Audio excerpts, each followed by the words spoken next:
Hey everybody, it's Derek here. We're going to take a look at the news from September 6th to the 12th, 2021.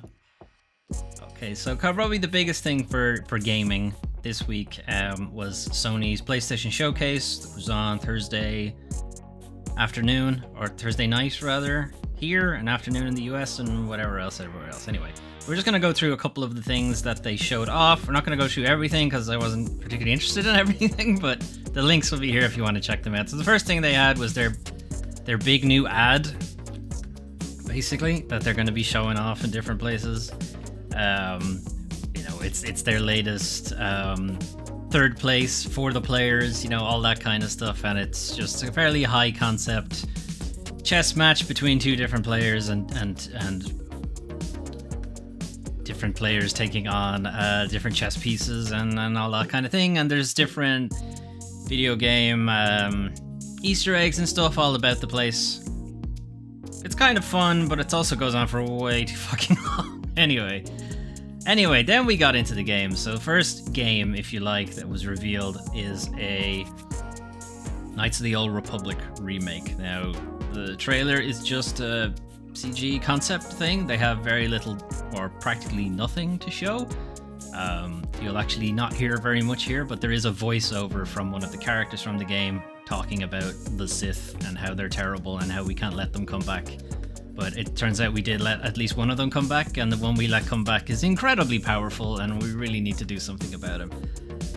And of course, that Sith is Darth Revan, a well-known fan favorite character from the Knights of the Old Republic series. They were brought back for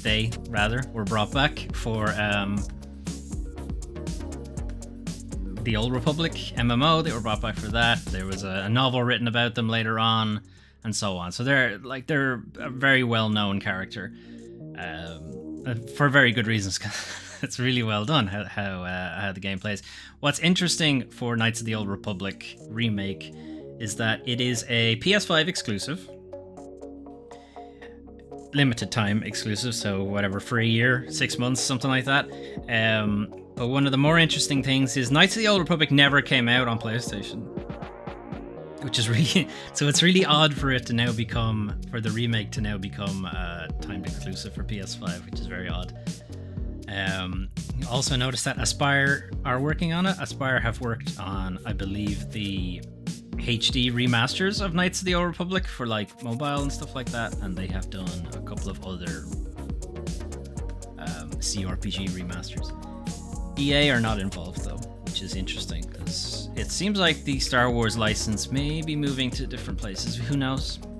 It's hard to tell because this is a remake of a pre-existing title. We don't really know.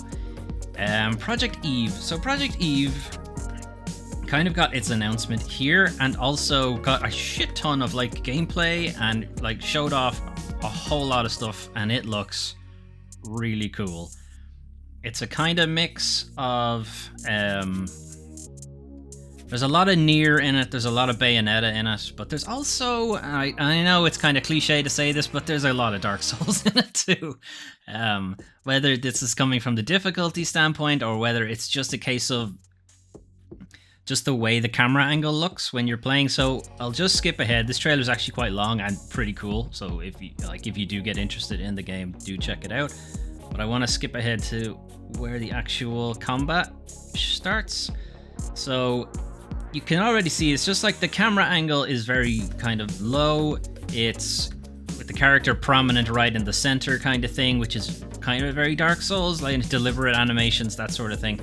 If it was closer to something like Bayonetta or Devil May Cry or Nier, the camera angle would be up a little bit higher because those characters have a lot more movement.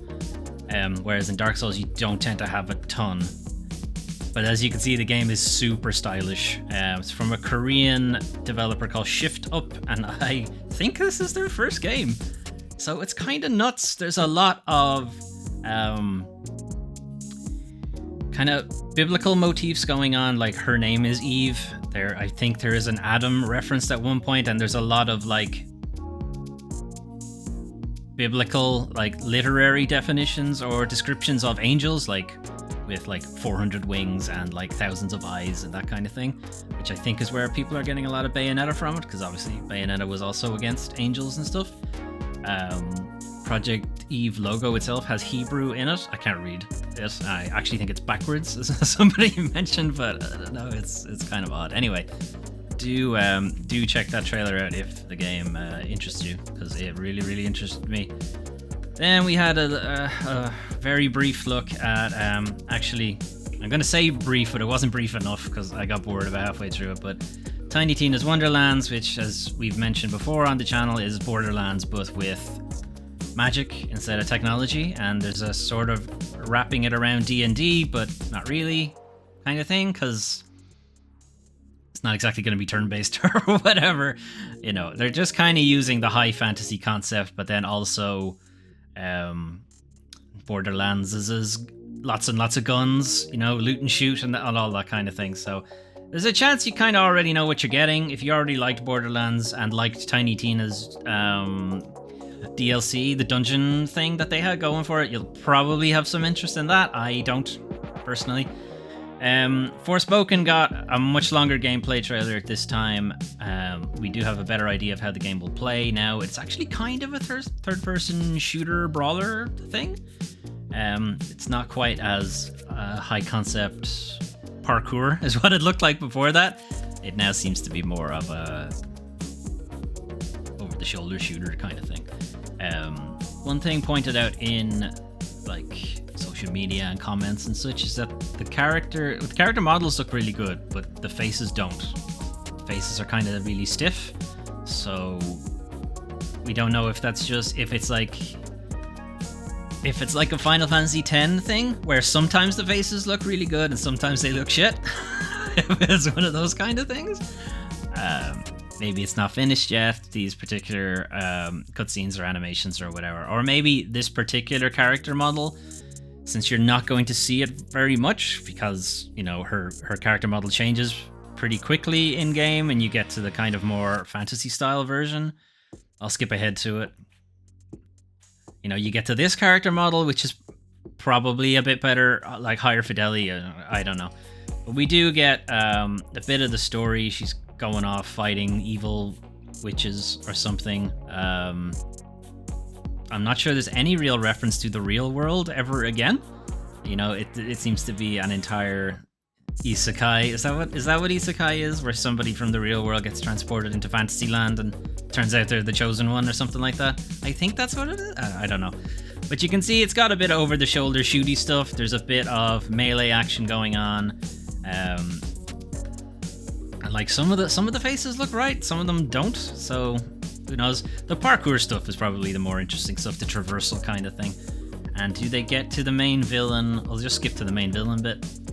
I skipped too far. Let's go back a little bit. This is the main villain, or as the trailer would suggest, this is potentially the main villain, who appears to have similar abilities to your own and is a lot better at it than you are. Anyway, and Forspoken getting a narrowed down the release date a little bit at least, so it'll be early next year at some point.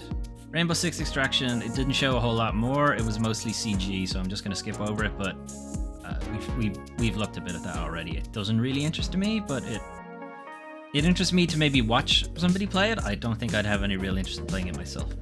And then this was kind of announced earlier in the week before the PlayStation Showcase, but Alan Wake is getting a remaster, and it's coming to all modern consoles and PC. So that'll be PC, PS5, and Series X, and Series S as well, I think. Again, another weird one in that Alan Wake was never on a PlayStation console. It was an Xbox exclusive, Xbox and PC only, because I think Microsoft Studios had some deal in the publishing or something like that. But anyway, Alan Wake is one of those games. It's one of those games that got away. Like I always wanted to play it, but then when it was popular, I didn't have a PC that could run it. And by the time I got around to having a chance to play it, I kind of just went off to play other games because, you know, the pile of shame is ever growing. So I never got around to playing it. So I'm hoping to get a chance here.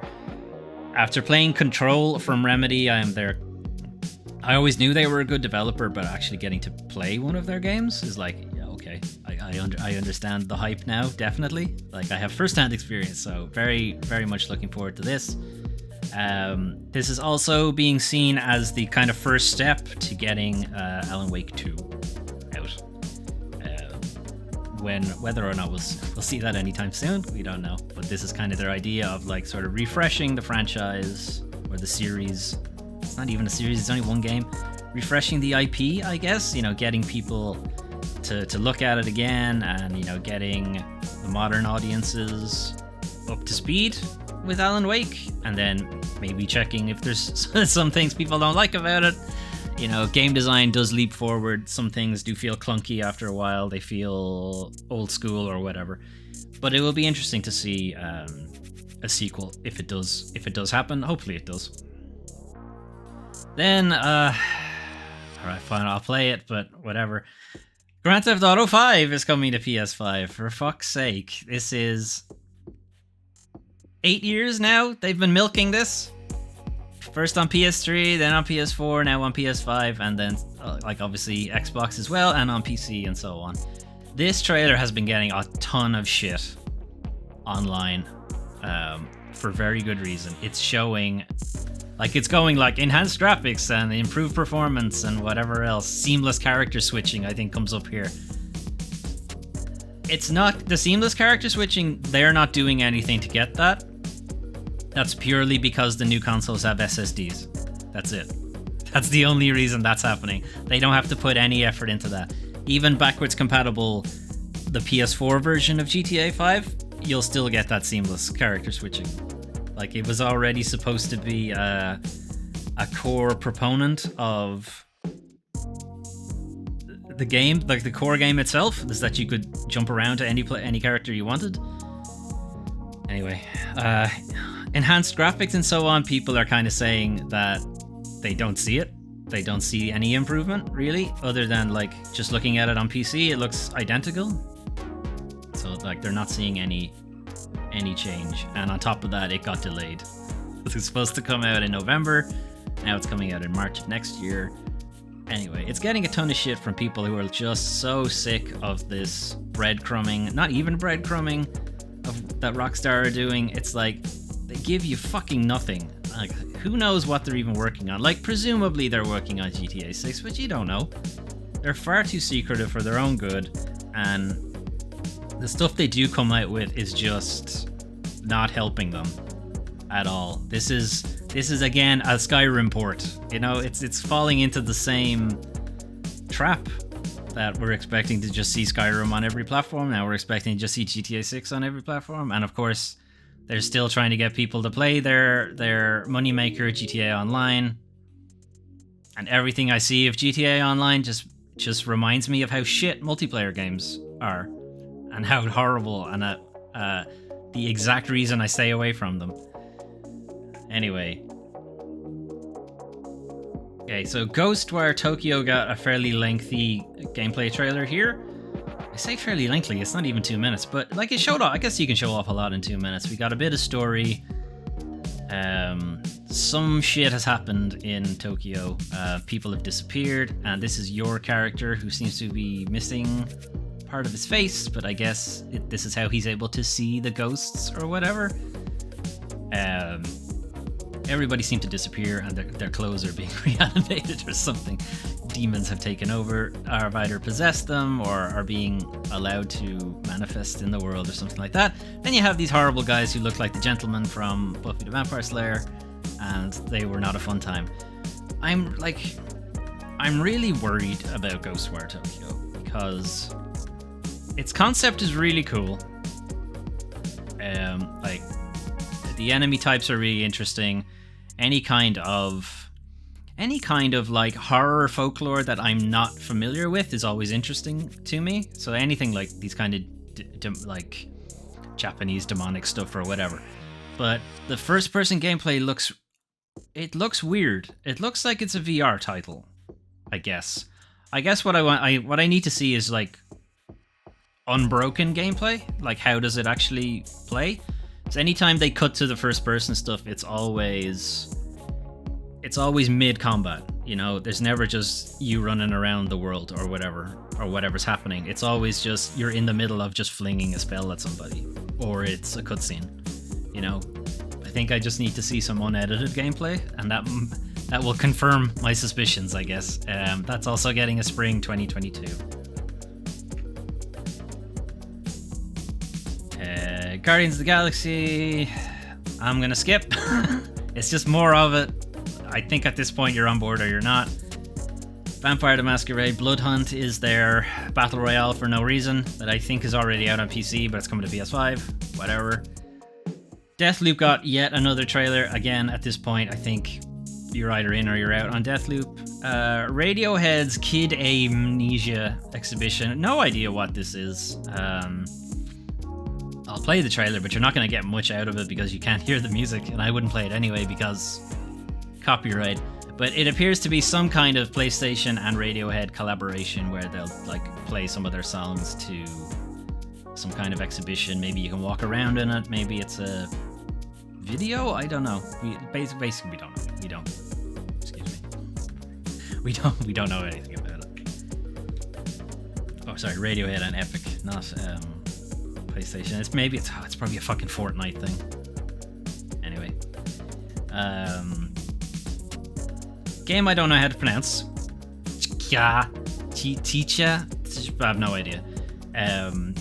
Is a very different tone to every other game that was shown off. It's like a lot friendlier, a lot more colorful and so on, but it's not like death and destruction and killing people and shooty shoots and whatever. But still not entirely sure what kind of game it is. It's the kind of action-y adventure type thing. It's set on a kind of island community. You can possess different creatures, I guess, and use them to sort of transport about the place. So here they're a bird, they teleport into a dog here. I think they take over as a deer at some point, I'm not sure, but or crab. Obviously crab rave, turtles and so on. It looks kind of like colorful and fun.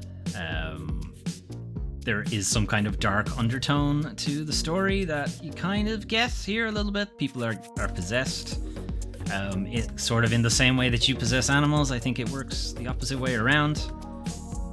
I don't know. We don't know too much about it, but it looks interesting, and you can pet the crab, which is always, that's always good. And they like it, so that works out.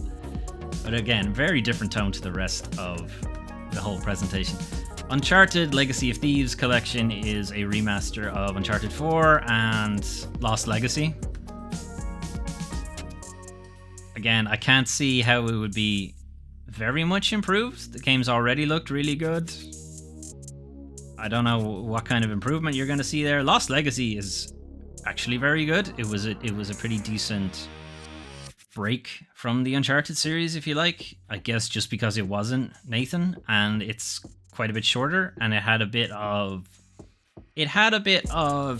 sandbox to it, at least in the first half of the game. The second half of the game kind of turned into more of a traditional Uncharted game, but the first half was really interesting. Marvel's Wolverine has been getting, again, lots of hype about the place, and I don't know why, because it's just as well. Okay, I do know why. It's because it's Wolverine, and it's by the same people who did Spider-Man, but there's nothing to this trailer. There's no gameplay. It's just Wolverine has kicked the shit out of an entire bar of guys, and now this one guy thinks a knife is gonna help him. It's like, dude, what are you doing? What are you doing? Anyway, that's it. That's just the trailer. We've no idea. It's 2023, I think, is when they're like aiming for it to come out. Actually, is that even this one? That's not even this trailer. Or is it? No, it's not even. They've no idea when this game is coming out. It's in very, very super mega early development. It's probably like just been announced or something. Anyway, Gran Turismo 7 continues to have people question whether or not they're just looking at video footage or if it's actually real life. Lots of pornographic shots of various cars and stuff going about the place. Not really sure why I'm playing this trailer. I have pretty much no interest in Gran Turismo 7 other than graphical fidelity. It always looks incredible, but I've no interest in playing it. There's one car that shows up here that looks insane. It's a fairly long trailer, so I don't want to wait too long. They're showing off a couple of different features. There's it's just extreme car porn is what Gran Turismo has always looked like to me. It's like you're really fucking into cars. Like if you could, you'd marry a car kind of thing. That's the vibe I always got off Gran Turismo. I've probably skipped past the weird looking car that just looked nuts. Yeah, sorry, it was that one. It's got like an all glass exterior, so you can just see all the way around it. Come on, get to the bit. Like, look at this! Look at this shit! This is a fucking insane car! Anyway, that would be cool. I can't imagine it would ever work. That must be like a high concept thing or whatever. Marvel Spider-Man 2, I mean, Marvel Spider-Man did so well. Got so much good press, good reviews, probably made them a shit ton of money. They even made the spin-off Miles Morales from it as fast as they could so they could get that out the door. And now Spider-Man 2. Again, there's no gameplay in this trailer. It is getting a lot of hype for something that has no gameplay, which has always kind of annoyed me. I don't like it when that happens.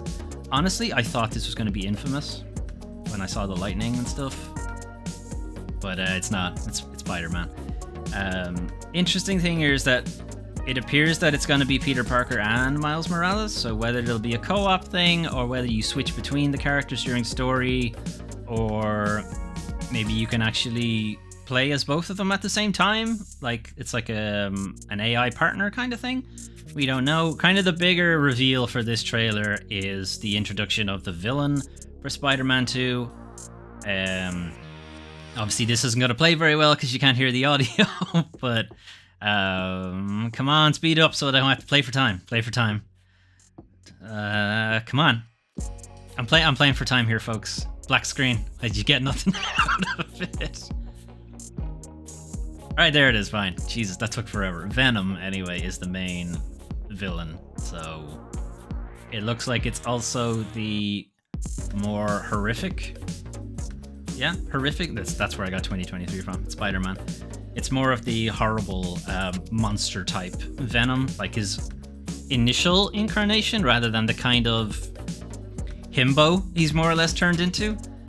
So that will be interesting. And then the very last thing, I'm not actually sure if it was the last thing, but it was probably the biggest thing from the showcase, which was a pretty lengthy God of War. Again, pretty lengthy, 3 minutes this time. God of War trailer, story, gameplay thing. Like, there was a lot. There was a lot in this trailer. You should probably watch it yourself because I am going to be skipping about the place. Big time jump. Atreus is in his early teens by the looks of it.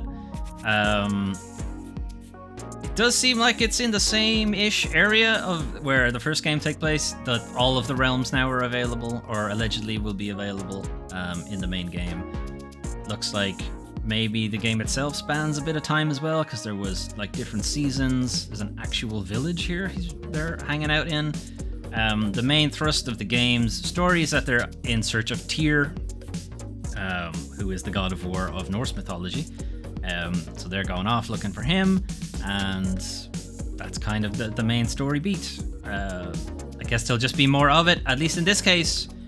Like, it's a direct sequel, so they'll have the basic building blocks of the first game, which was already like well polished, like very, very well done. So they'll be able to just add stuff on top now, because they don't need to make those building blocks again. You know, that's been done. So they can add stuff on top. And of course, Thor was teased in the very, very end of God of War 1, or God of War 2018, whatever way you want to make it out, and will probably be the end antagonist for this game. I imagine they're probably saving Odin for God of War 3, or God of War, whatever they decide to call the third one. I don't know. Maybe not. Maybe I'm full of shit and it'll actually finish with this one, but I kind of doubt it.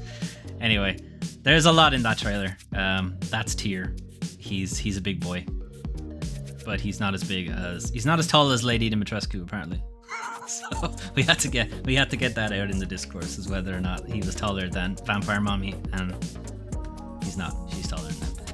Okay. Anyway, that was the PlayStation Showcase. There were a couple of other things that were shown off, but they were mostly small things that I guess PlayStation Lifestyle didn't think were worth mentioning. I honestly can't remember them myself, so maybe they're right.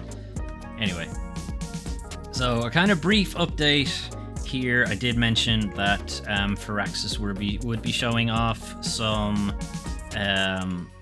Midnight Suns gameplay, so they were going to have the Hunter and Wolverine take on Sabretooth. So here's Sabretooth, and he's got a bunch of Hydra goons with him. Wolverine has shown up. So this is so as the developers were pointing out, this is a kind of gameplay showcase. This is how the game will play, and so on. They are talking over this. There's also there was also a combat section that they showed off earlier to this, which was the Hunter, Doctor Strange, and Blade just taking on a bunch of Hydra goons, and they were making their way back to the main hub world, but then Sabretooth ambushed the Hunter. Portal closed, but luckily Wolverine was there to help them out. So that's the kind of setup, and they're basically just showing off how the game will play. So it is not XCOM. It is not grid based. It's not hexagon based even. It's not clear if it even has a vertical component to it. That's not clear from these, because these maps are kind of simple. Potentially there'll be more complicated maps. So the thing is, a lot of Marvel characters will be pretty melee focused, so it's unlikely that they have to have these kind of big maps to deal with like ranged characters. Like XCOM would have like snipers and primarily guns, you know, so having a big open map in that sense probably made more sense. This is kind of highlighting how Wolverine can move about kind of freely. There is some restriction on how you move, but it's not quite as restrictive as XCOM. Basically, you can pretty much move. You can move as much as you want within a specific sphere, so that you can position yourself as best you can, rather than just having a set number of grid points that you can move along, until you take an action. And as soon as you take an action, you're done. That's that character finished.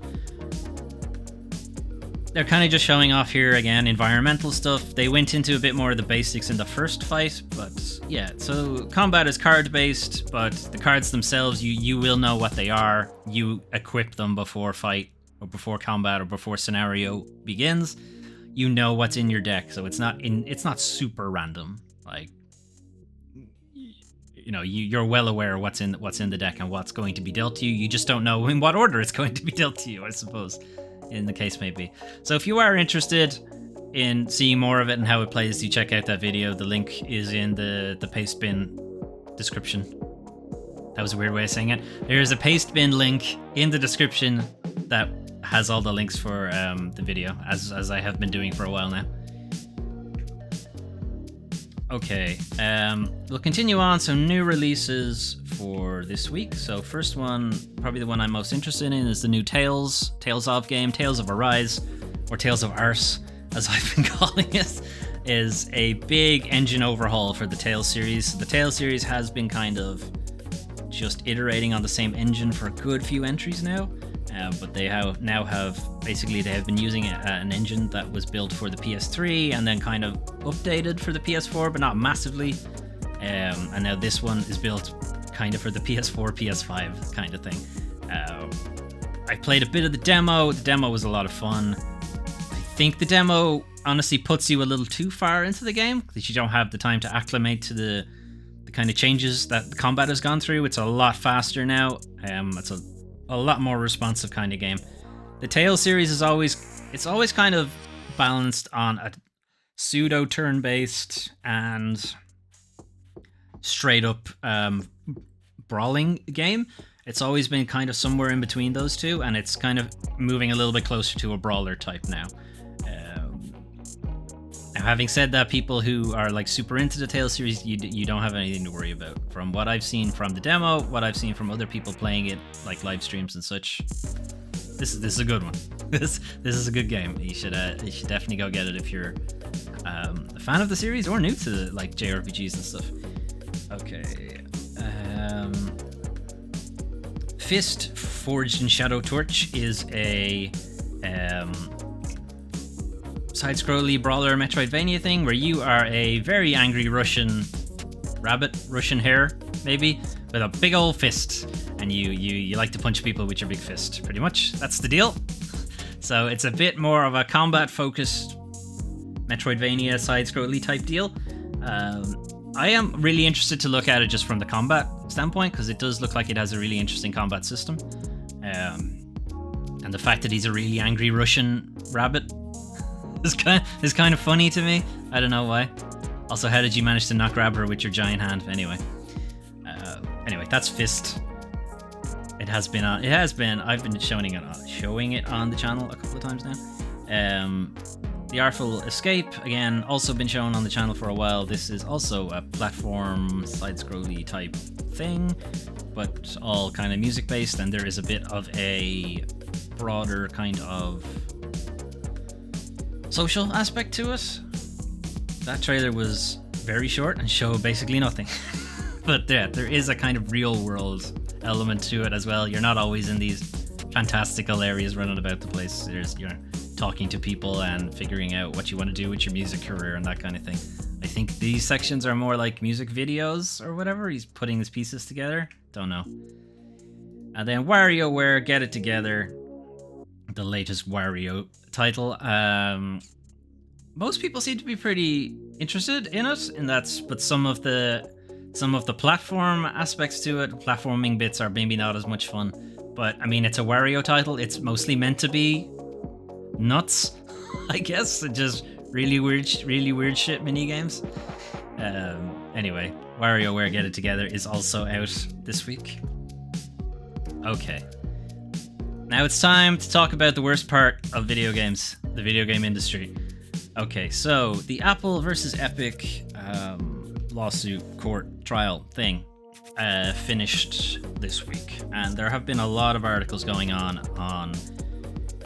kind of saying that Epic won, and they absolutely did not.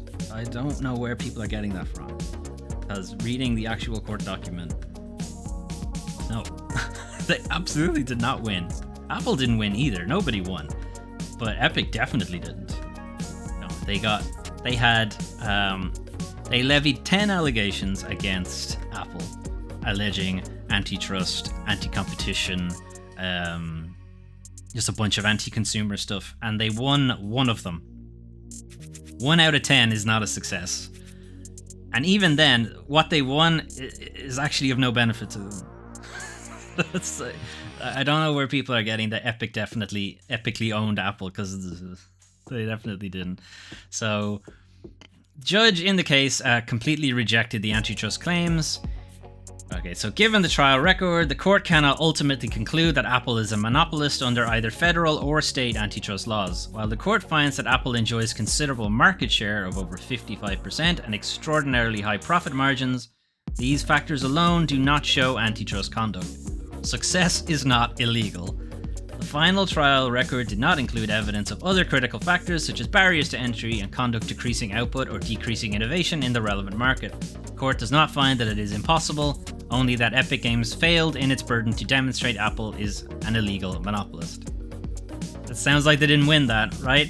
So basically, they don't meet the criteria for antitrust because they are not like deliberately harming their competitors and such.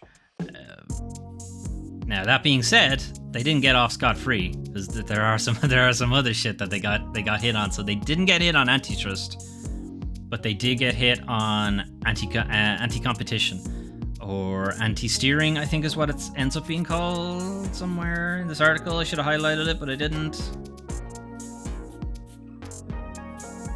It's there somewhere.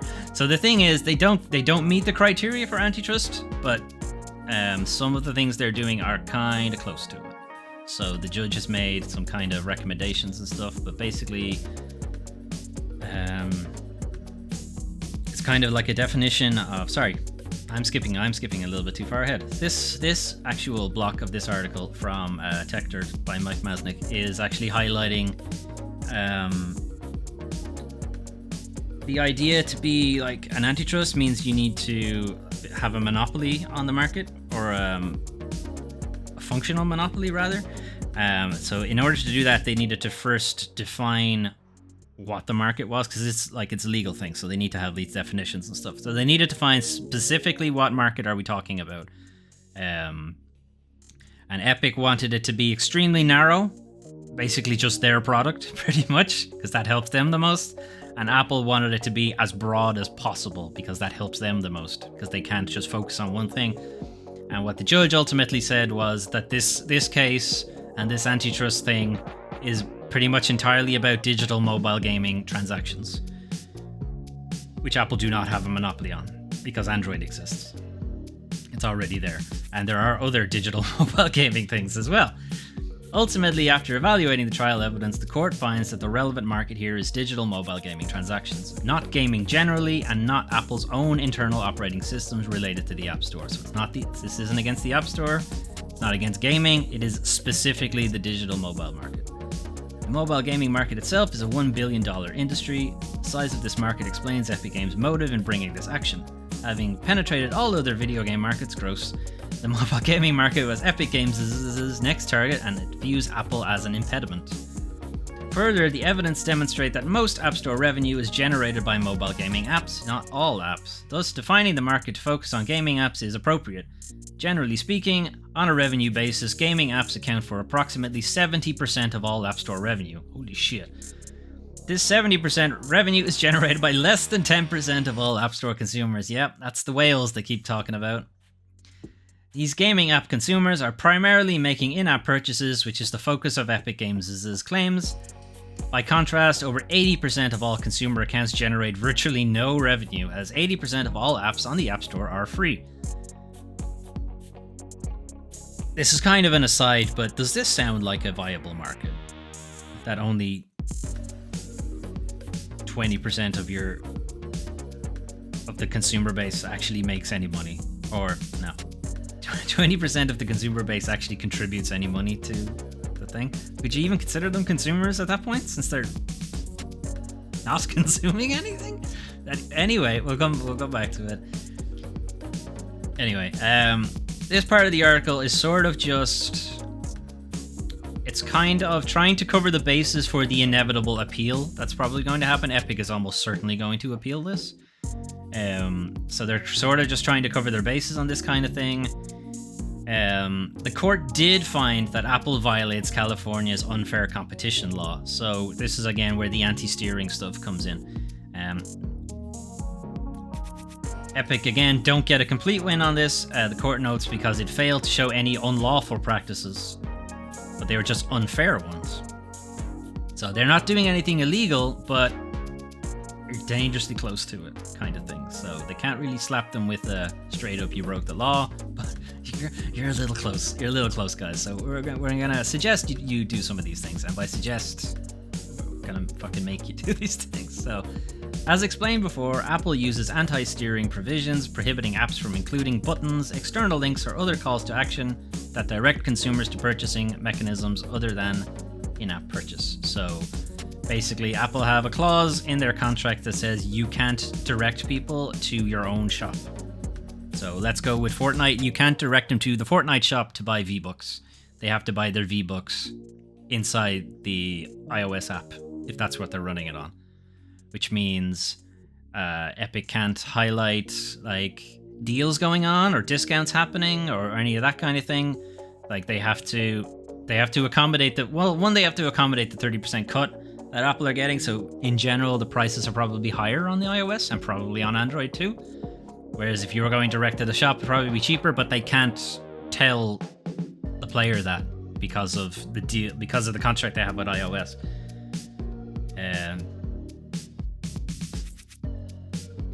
They also can't encouraging users to use a purchasing method other than in-app purchase. So again, they have to stay inside the app, either within the app or through communication sent to points of contact obtained from accounts registrations within the app, like email or text. So that's, you also can't send them an email to say there's 10% off V-Bucks this weekend if you got it through the iOS app. So like you can't send them correspondence misunderstandings about that, again, because of the contract that they have.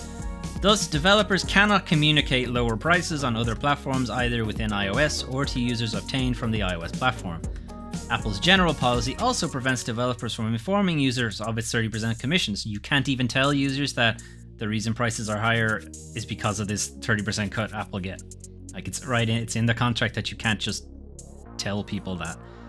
So obviously this is anti-consumer, right? This is very obvious here.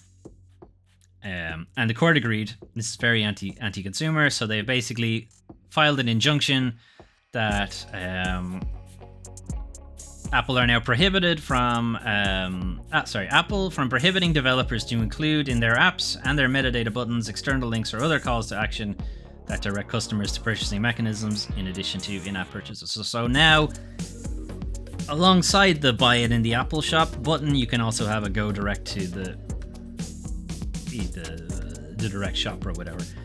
Nor may Apple prohibit developers from communicating with customers through points of contact obtained voluntarily from customers through account registration within the app. So now they can email them about deals and that kind of thing as well.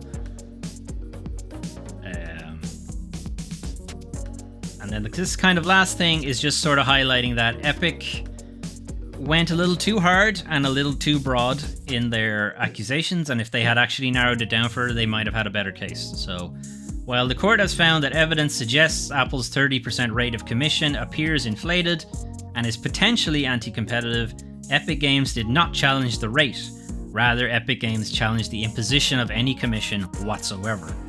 Basically, if you had challenged the idea that the rate was too much, you would have had a better case versus trying to cut the rate to zero. Pretty much. You would have had a better case if you weren't so greedy. Which is kind of funny. So this is almost certainly going to go on appeal. The injunction means that Apple can no longer forbid people or forbid developers from letting their players know that maybe you could get a better deal somewhere else. What this doesn't do, though, is that it doesn't put Fortnite back on the iOS store, which is kind of what Epic wanted. And not only that, Epic have to pay for the money that has been lost for it not being on the shop. So the 30% cut that Apple would have got from sales made while Epic were doing their route around the Apple store, they now have to pay Apple that. Whereas if they had stayed on, they could have kept their 70%. Anyway, I don't know, it's pretty... Anyway, this is absolutely not a win for Epic in any way. But this will almost certainly go on appeal, so this is not the last we've heard from it. And I don't know if Android have the same practice for the Play Store, or Google rather, if they have the same practice for the Play Store, but if they do, then they'll probably be taken to court for the same idea. And also this only kind of applies to California. And I guess because Apple are located there, potentially it'll hit other stores, but kind of doubt it. Anyway, so Twitch sues users over hate raids. So you may recall last week, maybe the week before, we were talking about Twitch Do Better and a day off Twitch, and this whole kind of protest around Twitch streamers basically being harassed and raided by just people spouting horrible shit in their chat and just using thousands of bots to just destroy the stream pretty much, and in some cases getting the streamer banned because they weren't fast enough in moderating the chat. I don't know how you can moderate it when you just have a bot, you just have thousands of bots that all send a message at the exact same time, but okay. Anyway, Twitch filed a lawsuit against users who are allegedly behind hate raids. The complaint alleges that users' cruz control and creatine overdose are responsible. Now, it is important here to note that they didn't use their real names. And they didn't use their real names because they don't know them. They have no idea who these people are. Okay. The case states that Twitch took swift action, citation needed, and spent significant resources investigating and banning defendants, citation needed, to halt their actions. Twitch says Cruz Control is responsible for nearly 3,000 bot accounts, while Creatine Overdose has admitted to using the bots and showing others how they operate. Additionally, the case states that Twitch believes the accused are part of a hate-raiding community, and they also believe that the two individuals operate out of the Netherlands and Austria. Now, that's also a problem. And it kind of just highlights that this lawsuit is pretty much a PR stunt from Twitch. Like, nothing's really going to happen here. First of all, they don't know who they are. That's already a problem. And then even if they did know who they are, the lawsuit has been filed in the US versus two individuals from the Netherlands and Austria, so from Europe. There's no enforcement possible there. So this is purely a PR stunt for Twitch to be shown to be actually doing something, but they're doing nothing here. Nothing will happen from this lawsuit. You can't even go ahead because they don't know who the real people are. You can't, as far as I'm aware, you can't sue an anonymous online account. You need to know who the person is behind it. Okay. We haven't done it in a while, but it is now finally time to shit on Google Stadia again. Stadia loses another high-profile executive, so Director of Games is leaving to join a different part of Google. Jack Buser is leaving Google Stadia on September 13th, and he's going to be joining their cloud division instead. Instead of focusing on exclusives and original games for Stadia, the platform and Google's cloud services will be leveraged as a tool and distribution option for other third-party game companies. So basically, Stadia itself as a game platform potentially will still hang around, but kind of looks like that's probably not going to happen. It probably, to be honest, it looks more like that Google is trying to position itself as the AWS or the Amazon Web Service for games. That looks like what it's trying to do now. It's just completely decided that Stadia was, we thought we could swing our big Google dick in and take over the place, and it just didn't fucking happen. Anyway, that's all that's in this. The rest of this article just highlights how kind of shit Stadia is. And there's actually a bit here. So from the Epic Apple court trial, it was a good while ago now, but anyway, things have been so bad for Google Stadia that during the Epic versus Apple court trial, lawyers and witnesses seemed unable to clearly answer the question of whether Google Stadia was still operating or not, which is pretty funny. And then this other article is kind of just highlighting the killed by Google thing that I've shown before. It's like, at what point are we going to see Stadia on this list? I don't know. Probably soon enough. Okay. And again, we're getting a twofer here. It's going to spend a long time in the bathroom because it's time to shit on Fallout 76 too. So Bethesda undelays Fallout 76 expansion after refund debacle. So there's a bit to this. So as you may or may not be familiar with, a lot of live service games have, and Fallout 76 is a live service game, unfortunately, have seasons, and they have season passes. Which basically means people play the game, they do in-game stuff, and they can level up their season pass to unlock items and skins and what have you. So the idea here was, when it gets to the end of a season and you haven't managed to unlock everything on your season pass, you can either grind the shit out of it and just try to get everything done, or what a lot of people apparently do is they just buy it. They just buy a level in the season pass up to whatever unlock they wanted, and they just do that. So because Season 5 was coming to an end and Season 6 was about to start, people kind of,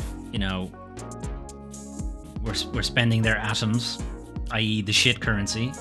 The currency they put in so you can't directly relate a monetary value to something because you're going through the virtual currency. Anyway. They went in and bought the stuff they wanted, or bought the levels in the battle pass, or the scoreboard as it's called in Fallout, and whatever, they did their thing. But wouldn't you know it, but there was a bug, as Fallout 76 has occasionally been known to have. Ethan, you can't hit them with that. That's too hard. That's too harsh. It prevented players from getting the remaining scoreboard rewards that they had spent real money to earn. Kind of a problem, because I have now given you money for nothing, and that is theft. unless Fallout 76 or Bethesda have become a charity, which seems unlikely, considering how much money they just got from Xbox, but okay. Bethesda acknowledged it and basically said, okay, so until we iron out this bug, we're, actually, well, just read the thing. We've discovered an issue affecting Season 5 rank ups where players in some cases may be unable to claim the rewards for ranks they've purchased using atoms. As a result, we're currently planning to extend Season 5 by 2 weeks. Sounds fine, right? Here's the problem. If the season had been extended by 2 weeks, they wouldn't have bothered spending the money. They would have just kept playing the game and got their unlocks that way. So, this in turn pissed off players who had already spent money to get their remaining scoreboard loot. Extending Season 5 by 2 weeks effectively meant they had time to grind out their remaining seasonal rewards just by playing. So they felt duped, as you might imagine. So that's not great. So the next day, big calls for refunds over on their Reddit, which is where they announced the delay in the first place. They didn't announce it officially, like through the Twitter or on the site or in the game or anything like that. They announced it on Reddit. Please stop doing this, companies. Reddit, not everybody is on the subreddit. Anyway, after all of this kind of, calls for refunds and so on, Bethesda they decide to delay the season. Instead, you know what? We're just gonna go ahead with it. We have found that we can safely move forward with starting Season 6 today. So, what the fuck now? Do I have time to grind this out or do I not? And nobody knows because they all of this happened on Reddit. Not even on the official Twitter or on Facebook or on the website or in-game or in email, nothing. Reddit. That's where they put it.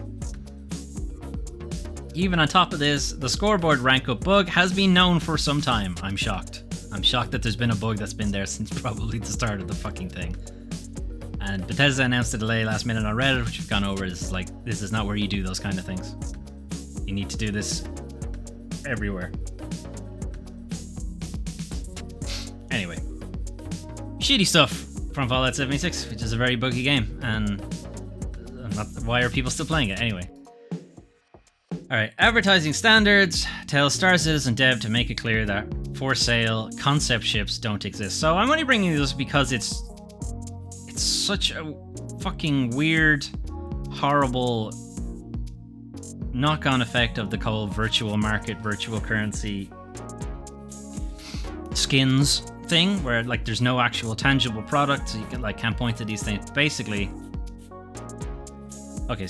Star Citizen, which a game that it was announced 8 years ago and still hasn't come out.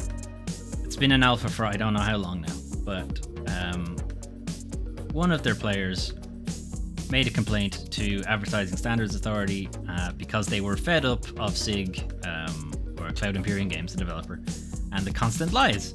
The complaint was sparked by a marketing email that basically said, this is your last time to get fancy big dick super ship or whatever.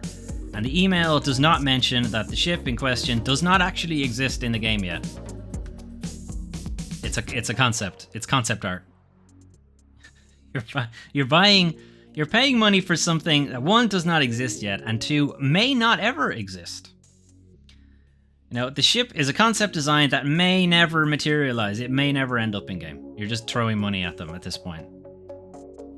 The ASA assessed and considered the fact that the ship was a concept product could have been made clearer. So, here's the thing. The Advertising Standards Authority don't really do anything here. All they say is, we're fine with you still doing this, which they absolutely shouldn't be, but I guess they're not exactly a consumer watchdog, so...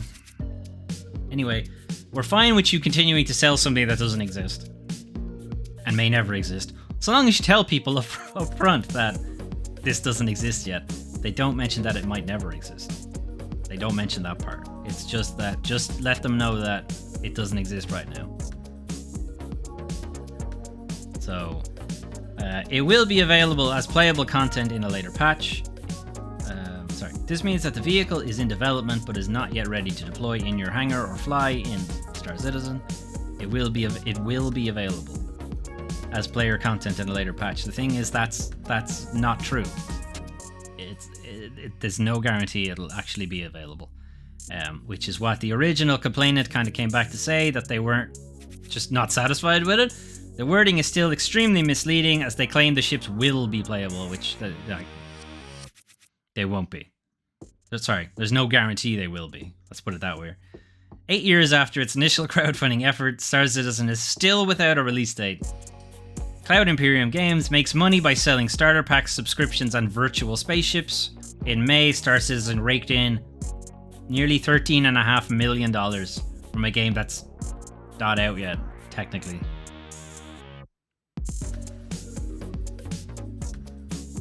What are you doing? What are you doing, guys? Why are you giving them money? Okay. Back to shitting on Activision. Right. I think we took a break last week and now we're back to it. Okay. A month later, Activision has put its logo back on Call of Duty. So I don't actually remember if I ran this story or not, or I may have taken it out for time. I don't remember. Anyway, so there was a story that Call of Duty Vanguard, the initial trailer, was missing the typical Activision Presents and the Activision logo, which just wasn't there. Noticeably absent from Vanguard's debut trailer, so it wasn't there. It said Call of Duty Presents Vanguard instead of Activision Presents Call of Duty Vanguard, which is what it typically says. And people had done a kind of data mine on it, and they had found, like, in an unpatched alpha version of the beta, I think, or the alpha maybe. Yeah, in the alpha version. So an unpatched version, so an earlier version of it, which you can sometimes get from the PlayStation servers. You need to use like third-party tools, and it's technically illegal, so maybe don't do that. But anyway, they had found, later suggested, that the Activision logo had been removed at some point. So the Activision logo was there at some point. It wasn't that it was never there. It was at some point, then they removed it, and now they've put it back. What happened in the intervening time? Was Activision in the news for something bad? Things move really fast, and I don't know, my brain has been taken over just with thoughts of Project Eve and God of War, so I don't really remember. It's something shit happened with Activision. I can't remember. Vanguard is Activision's first major product announcement since the California Department of Affairs. Oh, that thing! The thing where it turned out Activision Blizzard are a horrible bunch of shitheads. Oh yeah, maybe that's why they didn't want the game associated with it. The game's previous marketing had been perceived as an attempt to distance Activision Blizzard's biggest brand, the thing that makes all their money, and practically every studio is working on. Not even practically. Every studio Activision Blizzard own is working on fucking... Sorry, that's not true. Every studio, the Activision part of Activision Blizzard own, is working on Call of Duty. I believe the Blizzard part are working on... I don't know, probably fucking Magic or something. Biggest brand from the numerous allegations of wrongdoing aimed at the company, which have seriously tarnished its reputation. So basically, they didn't want to have Activision Presents, like their new big hotness moneymaker machine, and then having it also come up that Activision are also being indicted by a federal agency. Actually, they're not a federal agency, a state agency, for being a terrible place to work. When they were asked on the initial omission, Activision said, Call of Duty has continued to expand into an incredible universe of experiences. This was a creative choice, the removal of the Activision logo. This was a creative choice that reflects how Vanguard represents the next major installment in the franchise. So, if they're putting the Activision logo back in, does that mean that Vanguard no longer represents the next major installment in the franchise? This thing that we've just hyped up and we want you to spend all that money on, yeah, it's not that important. No, this was clearly them attempting to stick their head in the sand and not tarnish the thing that makes all their money with the actions of its staff. Its senior staff, rather, not all staff. Yep. Okay.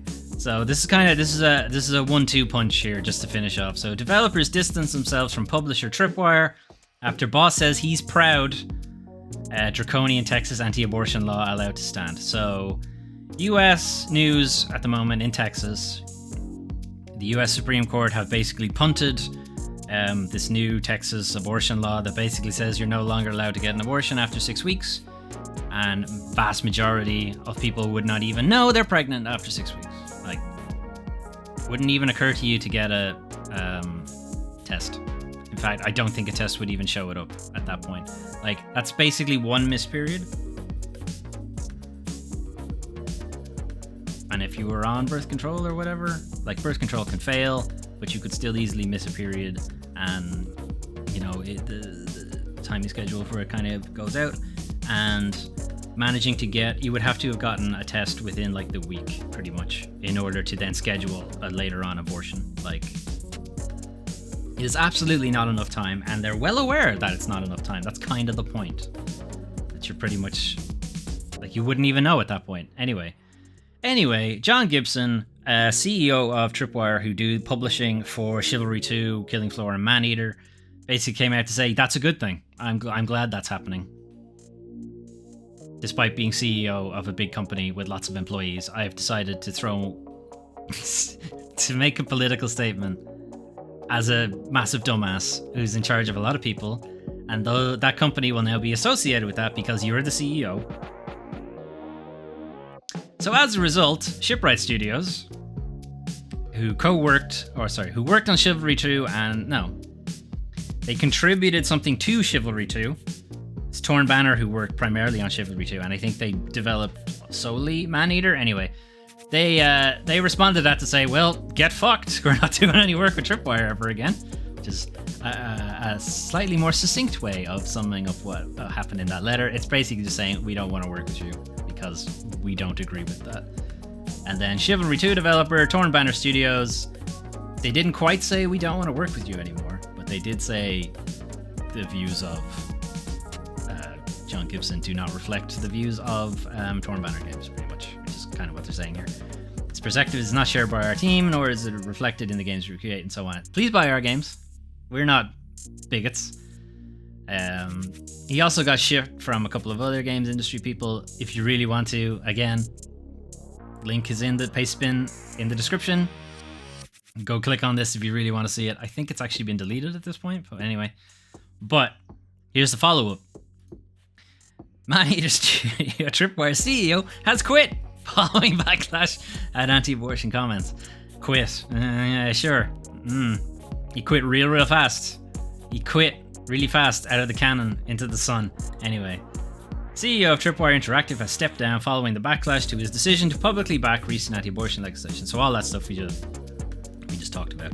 The initial tweet, all the replies to it, and then the fact that it has now lost the company itself business from some of its more notable published titles. So I think the board probably had a little chat with him, and they were like, "Get the fuck out!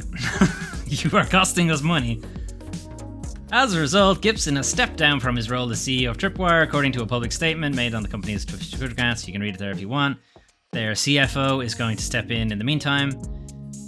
The comments given by John Gibson are his own opinion, do not reflect those of Tripwire Interactive as a company. His comments disregarded the values of our entire team, our partners, and much of our broader community. Our leadership team at Tripwire are deeply sorry and are more unified in our commitment to take swift action and to foster a more positive environment. Effective immediately, John Gibson has stepped down, and co-founder and current vice president, where did I get CFO from? I don't know. Alan Wilson has taken over, so he's going to be CEO instead.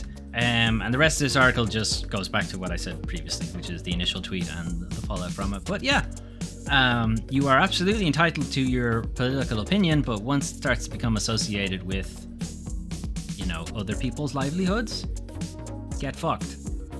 Pretty much. Keep it to yourself. Okay, we'll finish out with some dumb stuff. So, some other things that came out of the Epic Apple court summary? Is that what they call it? Decision? Whatever the judge writes at the end to sort of summarize it. I guess maybe it is a summary. Anyway. It was tried to define what exactly a video game was, and it was kind of hilarious because Tim Sweeney's one was fucking terrible, his definition of it. Anyway, the definition of what constitutes a game was important to Epic's case against Apple, because whether something is a game or not determines how it's treated in Apple's rules regarding in-app purchases. So, in order to figure out what the deal was with like the 30% commission, the anti-steering stuff, we needed to first know, again, the same way they had to define what exactly was being anti-competitive or what exactly was antitrust, they also need to define what a video game is, because legal things they need to know. So, developers of Roblox, for instance, argue that the games you play within their ecosystem are not actually games, but experiences now. We had a little chat about why Roblox does that, and if you forget, just go back a couple of videos, you'll find it there. Anyway, Tim Sweeney's definition of what a video game was absolute shite and could not be more antiquated, because this is not what video games are anymore. But anyway, I think game involves some sort of win or loss or a score progression on whether it is an individual or social group of competitors. With a game, you're trying to build up to some outcome that you achieve, as opposed to an open-ended experience like building a Fortnite Creative Island or writing a Microsoft Word document. There is no score-keeping mechanic, and you are never done or you never win. That is a extremely narrow view of what a video game is. Potentially that's what a game, in a broad sense, could be, but even then, that definition, Minecraft's not a video game. With that definition, GTA's not a video game. There's no score progression in GTA. There's no specific win or loss thing. I mean, you finish the game, I suppose, but even then, the game never ends, right? You're still playing it. There's no element of story progression in any of Tim Sweeney's definition. His game concept is really more like a match, there's some kind of win condition or lose condition, or trying to get the highest points, like an arcade game. That's more or less what he's describing there, but it completely omits a massive portion of the whole video game library. There's so many games that don't fit that definition at all. Anyway, the judge kind of comes back to say that's not true. It's that's not what a video game is at all, and their definition is a lot better, honestly. At a bare minimum, video games appear to require some level of interactivity or involvement between the player and the medium. In other words, a game requires that a player be able to input some level of a command or choice, which is then reflected in the game itself.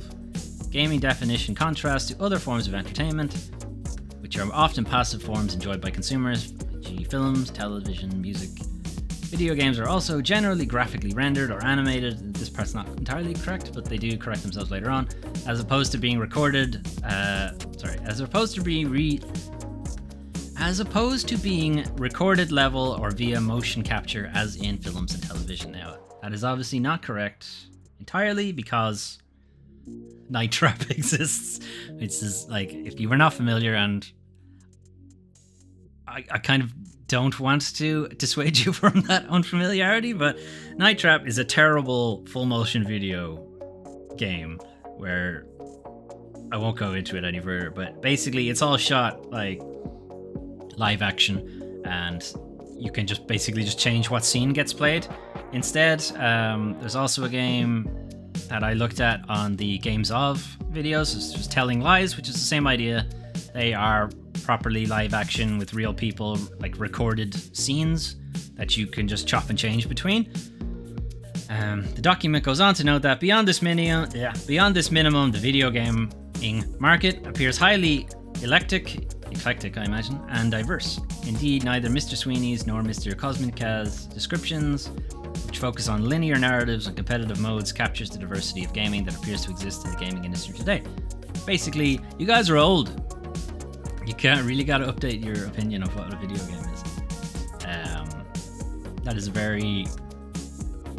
it's a very basic definition, but it does cover the vast breadth of video games in general, other than the generally being rendered or animated, which is not exactly correct, because there are games that don't do that. And they do correct themselves here. The court understands that some games, such as older Mortal Kombat games, have utilized motion capture technology, rotoscoping, in rendering graphics and animations in the game.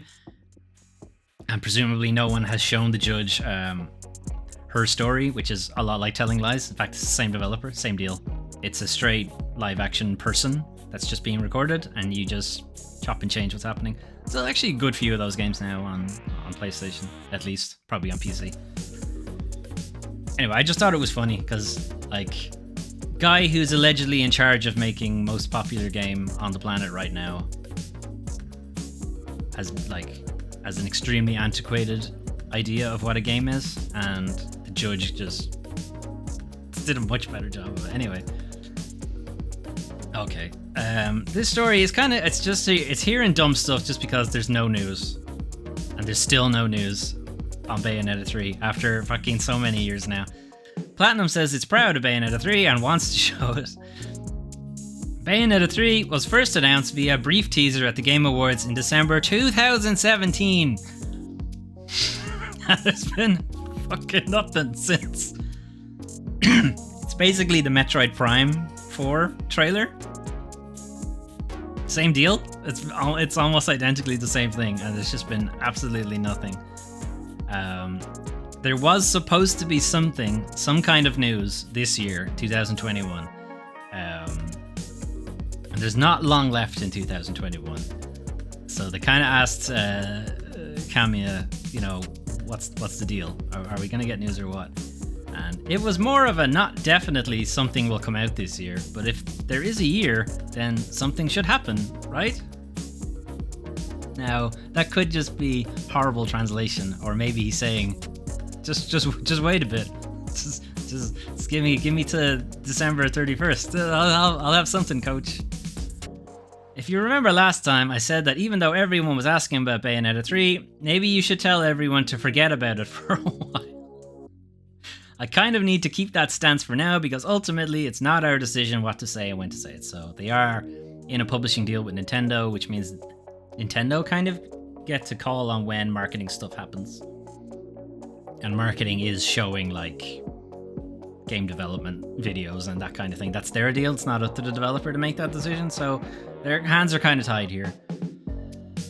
And Nintendo has kind of been taking the approach of kind of showing stuff like just when it's about to release, almost. Like it's a month out and here we're just going to tell you this game exists. That's kind of been their approach lately. So it's probably going to end up the same thing. It'll just get dumped on you out of nowhere. Anyway, it's just thought it was funny because it's like there is a Twitter account going around on Bayonetta 3 news. I don't know what its actual name is, but it's something like that, and it's just the same image every time, and there's no news. It's like day 1000 and something. There's no news, and it's just hilarious. And I don't think this counts. I don't think they can reset the number on it because this isn't news. Anyway, okay. Last thing. 5 years later, No Man's Sky has gone from overwhelmingly negative to mostly positive, which is pretty great and pretty odd that it took that long, because I think it got a pretty good turnaround like maybe 2 years after it came out. Like they had ironed out a lot of things and they had added a lot of things that they had promised, a lot of features pretty quick. Like about a year, 2 years later, but it's taking it 5 years to get to mostly positive. It's kind of weird. I just think it's kind of funny. Like, I don't think a lot of people really pay too much attention to the Steam reviews.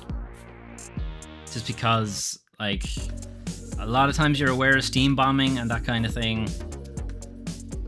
Like, I don't think too many people get from that, but it is kind of highlighted here by Hello Games, who are like, getting from overwhelmingly negative to mixed is actually kind of fast. It doesn't take too long. It took them 2 years, so again, the kind of when they had pretty much kind of turned it around. But getting away from, it seems that the overwhelmingly negative stuff is weighed much heavier than okay. You know, it's like okay isn't weighed as much as, because I've just said that in a different way. But just trying to get to mostly positive has taken 3 years. You know, so it's like each percentage point becomes exponentially harder to get.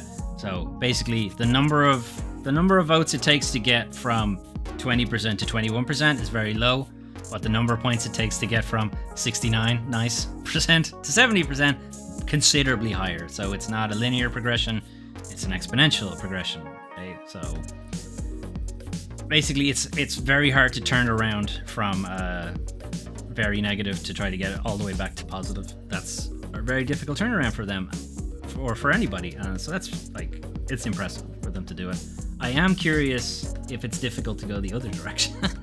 Is it possible to go from very positive to overwhelmingly negative? You know, how many votes do you need for that to happen? I don't know. Anyway, that was the news from the 6th to the 12th of September 2021. So the big PlayStation showcase is pretty great. I didn't like it initially when it was finished. I just felt like there wasn't a ton of gameplay. There's just a ton of CG, mostly. Or not CG, I mean, it's all CG, right? What I mean is pre-rendered cutscenes, non-gameplay stuff. They're probably not even pre-rendered. They're probably done in-engine. I keep going back on myself. What I mean is no gameplay. Like, there wasn't a clear, this is a completely unedited batch of 5 minutes of gameplay. There wasn't any of that. Like, even God of War, that had a fairly lengthy, relative to everybody else's trailer, even that chopped up the gameplay a lot. There wasn't a lot of just Kratos running about the place fighting enemies and moving on to a next set of enemies and so on. There just wasn't any of that. Same with like the two games that also got like God of War got a bunch of hype for obvious reasons. It did show off. It did show off a lot. Again, it was heavily edited and, chops it up and whatever. But the other two games that got a lot of hype, which were the two Insomniac games, right? Spider-Man 2 and Wolverine, had no gameplay at all. And it's frustrating for games to get that much hype when they haven't shown anything. And like, you can probably guess how Spider-Man 2 is going to play from Spider-Man 1, right? Probably going to play fairly similar. Maybe some updates and improvements. Maybe they're doing something with two characters at the same time. I don't know. Again, God of War, you probably have said the same thing. Probably going to play pretty much like the first God of War, right? The first new God of War, fuck's sake. Wolverine, we've no idea how it's going to play. He's obviously not going to be swinging around New York, right? He's Wolverine. He doesn't do that. He's much closer up, much more melee focused, a much more brutal character, fighter, whatever. I imagine Wolverine will probably be a much smaller game than Spider-Man. And that's only because Insomniac have a lot of fucking games they're playing or making at the moment. They had Spider-Man, they had Miles Morales, they had Ratchet & Clank, and now they're Wolverine and Spider-Man 2, and maybe some other stuff. That's a lot. That's a lot of games for them to be making and trying to get out the door all at the same time. So I kind of feel that Wolverine will probably be a smaller title. What else was there? Project Eve looked really cool, and I knew nothing about that game. That's the first time I had seen. Where the fuck is the trailer? That's the first time I had seen anything about it. I'll leave it to play normally. That's actually a longer trailer than God of War I thought it was. It looked really cool. I really liked the angel designs, if you can call them that. I don't really know if that's what they're being called. I think they're aliens in this. It just looks really interesting and really good and really cool. I don't know how well it'll play. This developer I haven't heard of before. I think this is their first title. It's a fairly ambitious looking one.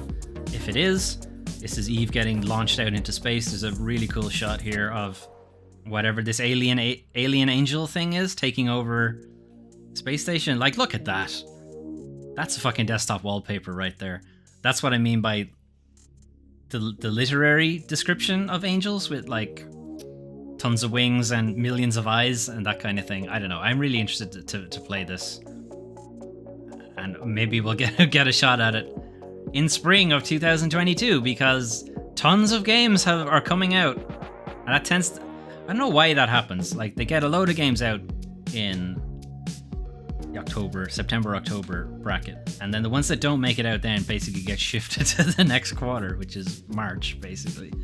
Tons of games coming out February, March then. And then fucking nothing for pretty much the rest of the year until they hit September, October again. It's so weird. Anyway.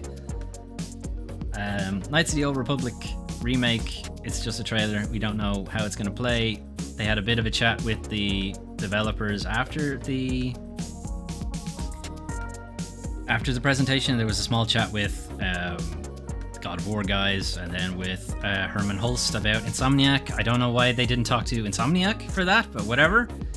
Then they had a chat with the guys from Aspire Media for Knights of the Old Republic. Again, we don't really know what's going to happen. Are they just going to boost like graphical fidelity? They did say that they're remaking it entirely from the ground up, but obviously it's still probably going to be a pseudo virtual dice rolling game like the original one was. The original one made by BioWare was very much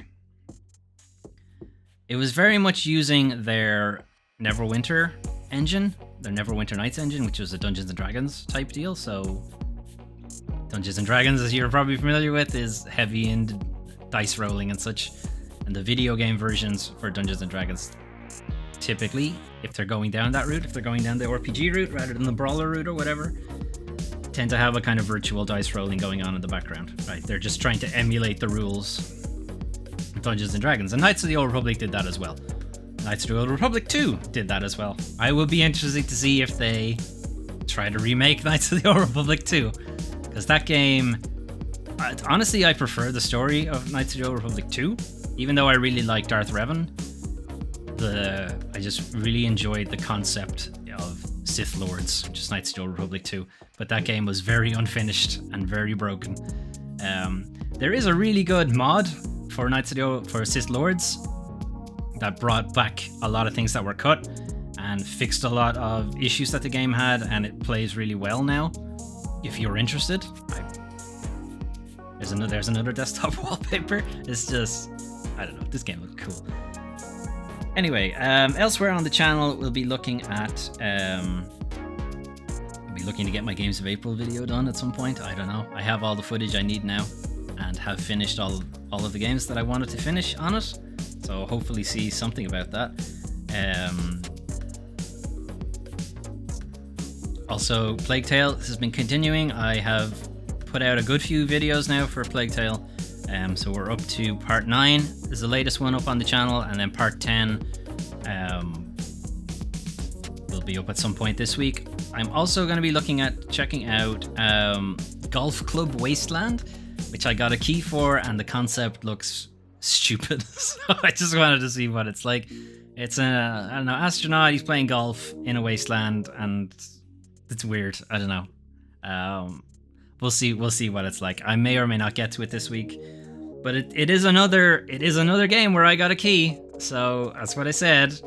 1 is just a data point, 2 is a coincidence, and 3 is a trend. So maybe I'll be getting more keys in the future. I guess we'll see.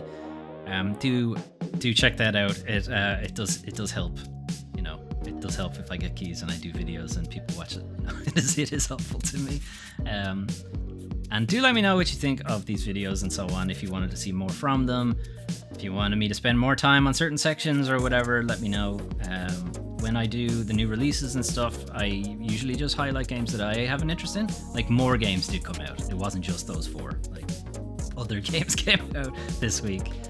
I just wasn't interested in them. But, you know, this is in some ways a personal channel. It's just me on it. I'm not a branded PlayStation channel or whatever where I need to show all the games that came out. No, I just show the ones I give a shit about.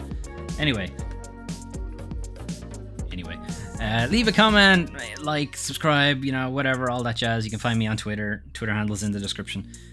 It's also probably on the video somewhere. And yeah, that's all from me. And I'll see you guys next time.